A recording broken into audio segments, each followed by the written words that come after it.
Irmãos e irmãs, o evangelho de hoje termina dizendo assim: Jesus está falando sobre os mandamentos.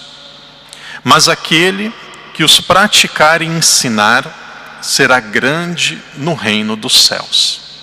Jesus é Deus. Então aqui nós tiramos Jesus da pergunta que o padre vai fazer. Jesus é Deus. Aqui nós tiramos Jesus então. Qual foi a pessoa na terra que mais ouviu e mais praticou os ensinamentos de Deus?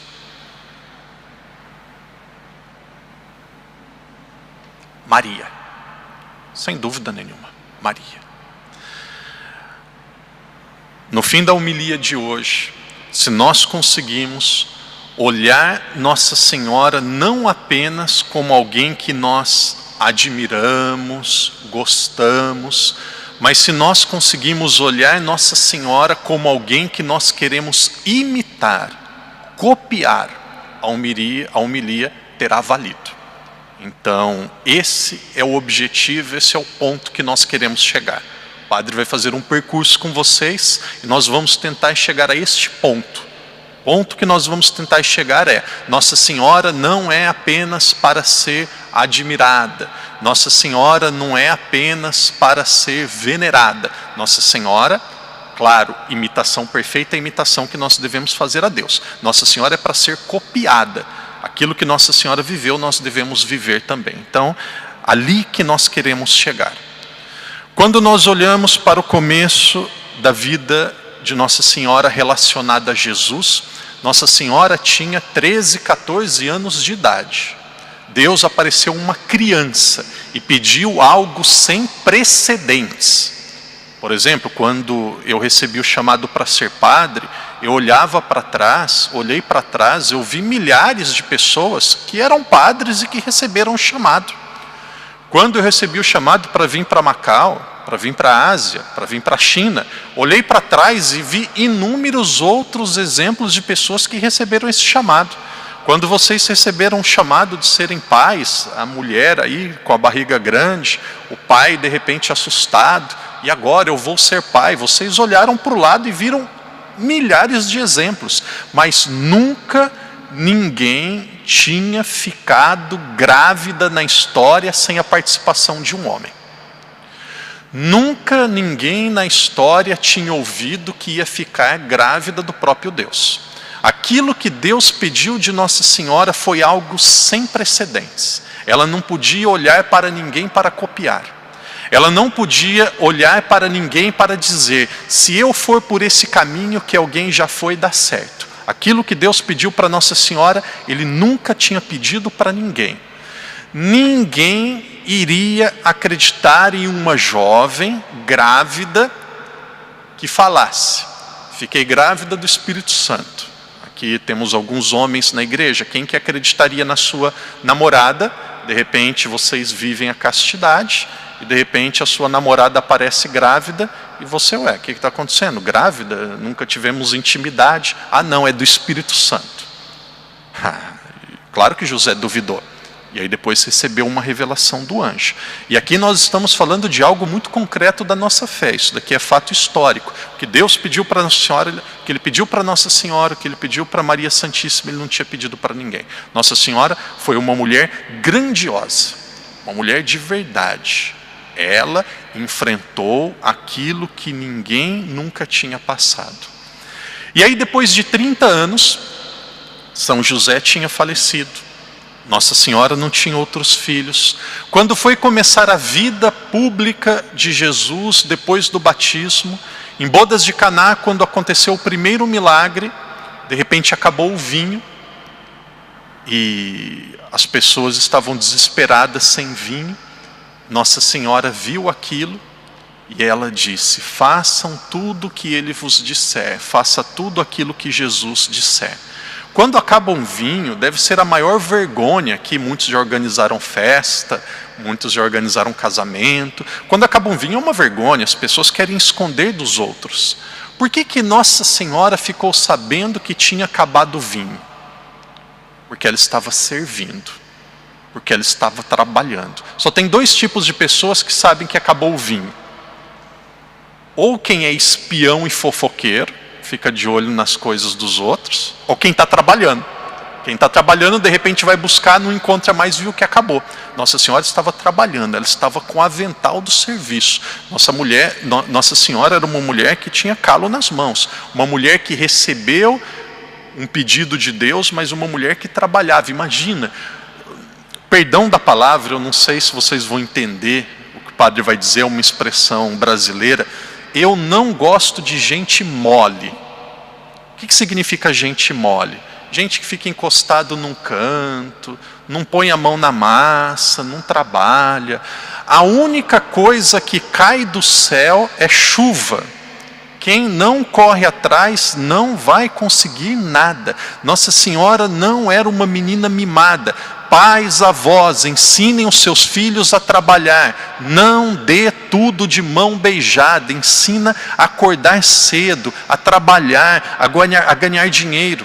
Tem muitos jovens que nem se casou, tem 20, 22 anos de idade, quer ter aquilo que os pais lutaram a vida toda para ter. Um dia eles vão ter isso, vão fazer viagens, vão ter boas casas, carros fantásticos, mas vai comer um pouco o pão, vai amassar um pouco o pão antes disso, vai ter que passar um processo, vai ter que trabalhar. Nossa Senhora era uma mulher de trabalho, uma mulher de luta. E aí quando aconteceu o milagre, quando ela percebeu que ali começava a missão de Jesus, aí tem algo que Nossa Senhora diz que é extremamente profundo. O padre acabou de dizer. Ela disse assim: façam tudo aquilo que ele vos disser. Queridos irmãos e irmãs, estas foram as últimas palavras de Nossa Senhora na Bíblia. As últimas palavras de Nossa Senhora na Bíblia acontecem quando começa a missão de Jesus. Quando Jesus começa a aparecer, Nossa Senhora desaparece. Que humildade, que simplicidade, que senso de percepção do lugar dela. O lugar dela era preparar Jesus até começar a sua vida pública. Começa a vida pública de Jesus, Nossa Senhora desaparece. Nossa Senhora, na Bíblia, ela aparece só nos momentos difíceis. Existem pessoas oportunistas que só aparecem nos momentos bons. Nossa Senhora aparecia nos momentos difíceis. Pé da cruz, estava lá. Faltou vinho, estava lá. O menino quase estava sendo morto, estava lá para levar para o Egito. Apareceu nos momentos difíceis. No momento da cruz, duas pessoas estavam aos pés da cruz.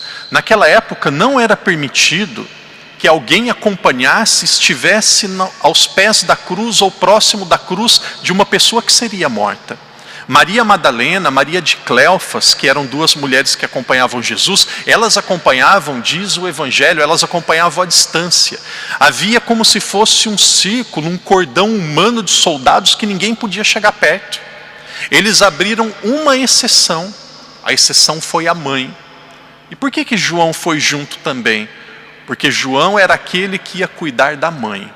O império, os funcionários do império, o exército abriu uma exceção, uma cordialidade, uma bondade, deixou a mãe junto.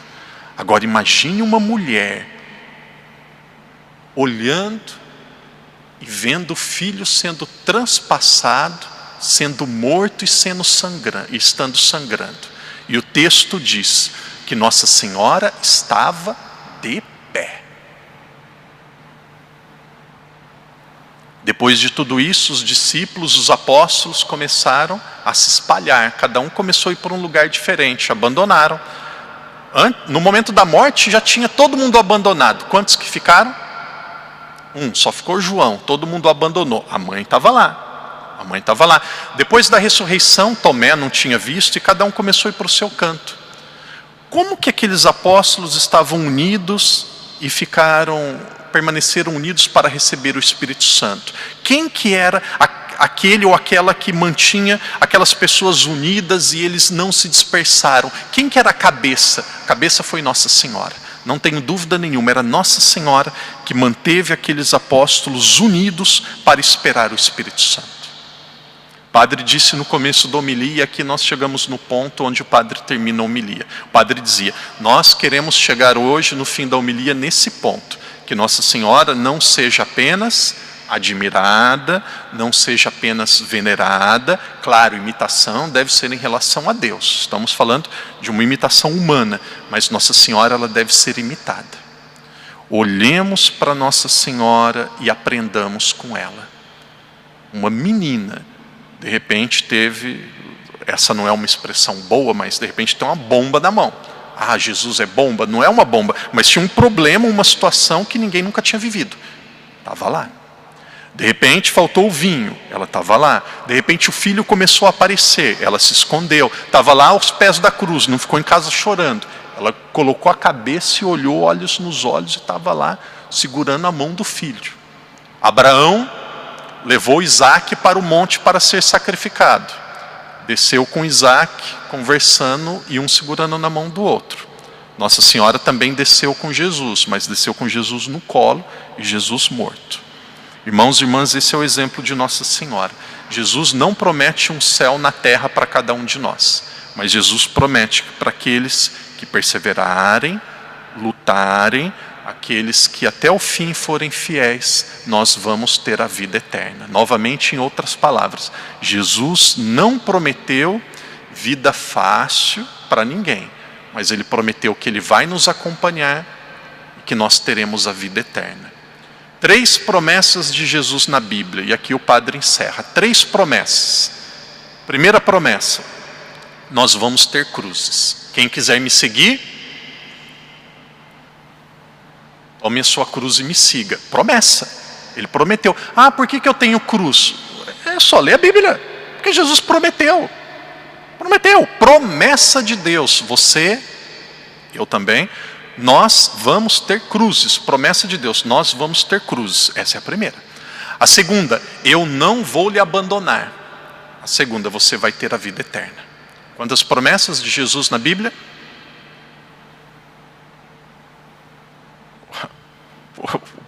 Não vou, pode continuar, vocês estão percebendo, né? Na língua do português do padre dá para perceber, né? Quantas promessas de Jesus na Bíblia?